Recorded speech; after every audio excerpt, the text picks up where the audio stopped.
کہ آپ اپنے آس پاس میں دیکھیں، اپنی رشتہ داری میں دیکھیں اور آپ جائزہ لیں کہ میرے آس پاس میں، میرے پڑوس میں، میری رشتہ داری میں کون ایسا غریب ہے کہ جو عید کے لیے جس کے بچوں پہ کپڑے تک نہیں ہیں، جس کے گھر میں عید میں پکانے کے لیے اچھے کھانے کے انتظام نہیں ہے۔ آپ تو عید کی اچھے سے تیاریاں کر رہے ہوتے ہیں، اچھے اچھے کپڑے آپ کے بچوں کے سل رہے ہوتے ہیں، اچھے اچھے کھانوں کے انتظامات آپ کے گھروں میں عید کے لیے ہو رہے ہوتے ہیں، مگر بندہ خدا عید آنے سے پہلے کبھی نظر اٹھا کے اپنے آس پاس میں بھی دیکھ لیا کرو، ان غریب بھائیوں کو بھی اپنی عید کی خوشیوں میں شامل کر لیا کرو کہ جن کے گھروں میں ان کے بچوں پہ عید کرنے کے لیے نیا لباس نہیں ہے، جن کے گھروں میں عید میں پکانے کے لیے اچھے کھانوں کے انتظامات نہیں ہیں۔ او میرے مسلمان بھائیوں، اپنے ان غریب رشتہ داروں کو کچھ مدد کر دیا کرو عید آنے سے پہلے۔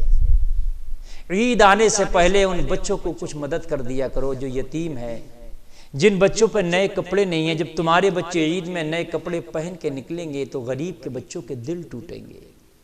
اور اسلام میں میرے بھائی یہ کبھی روا نہیں ہے کہ تو کھائے تیرا پڑوسی فاقہ سے سوئے، تو اچھا پہنے عید میں تیرے پڑوس کے بچے، غریب بچے اچھا لباس نہ پہن سکیں۔ اور میرے بھائی اللہ کی رحمت کو وہ بندہ دعوت دیتا ہے، اللہ کی رحمت اس پر جھما جھم برستی ہے جو اپنے ساتھ ساتھ اپنے غریب پڑوسیوں کا خیال رکھتا ہے، جو اپنے ساتھ ساتھ اپنے غریب بھائیوں کا خیال رکھتا ہے۔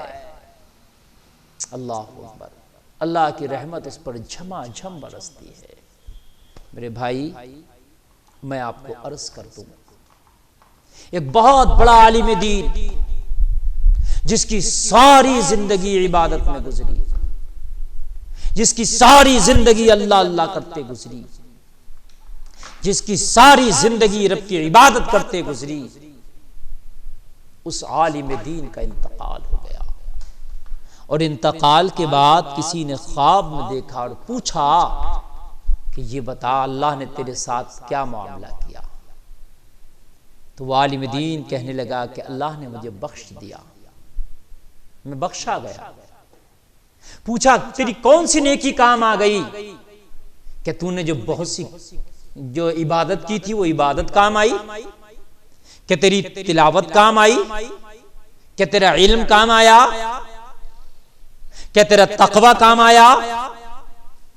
عالم دین نے کہا میں نے عبادت ضرور کی تھی لیکن بخشش کا ذریعہ عبادت نہ بن سکی، میں نے بہت سجدے کیے تھے مگر میری بخشش کا ذریعہ میرے سجدے نہ بن سکے، میں نے بہت علم حاصل کیا تھا مگر بخشش کا ذریعہ میرا علم نہ بن سکا، میں نے بہت نیک کام کیے تھے مگر میرا بخشش کا ذریعہ ان میں سے بھی کوئی نہ بن سکا، پھر تیری بخشش کا ذریعہ کیا بنا؟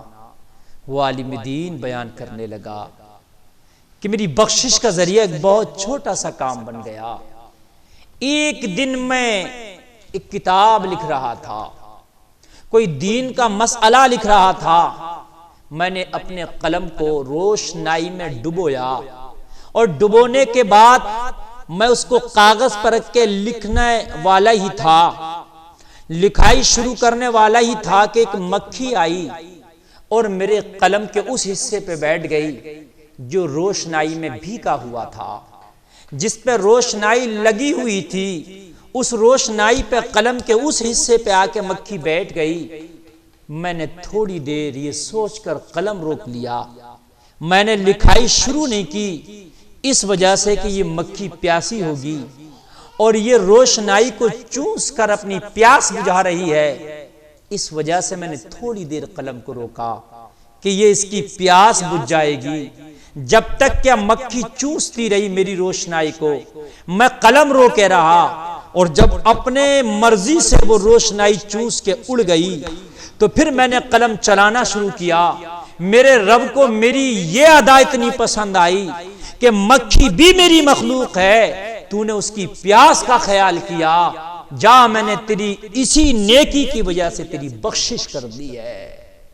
تو میرے بھائیو، جو ایک مکھی کی پیاس کا خیال کرے اللہ اس کی بخشش کر دے، تو جب تم عید کے موقع سے اپنے غریب پڑوسیوں کا خیال کرو گے، ان کی بھوک کا، ان کی پیاس کا، ان کے لباس کا، شاید اللہ کو تمہاری یہ ادائیں پسند آ جائیں، شاید اللہ اس کے ذریعے سے تمہاری بخششیں کر دے۔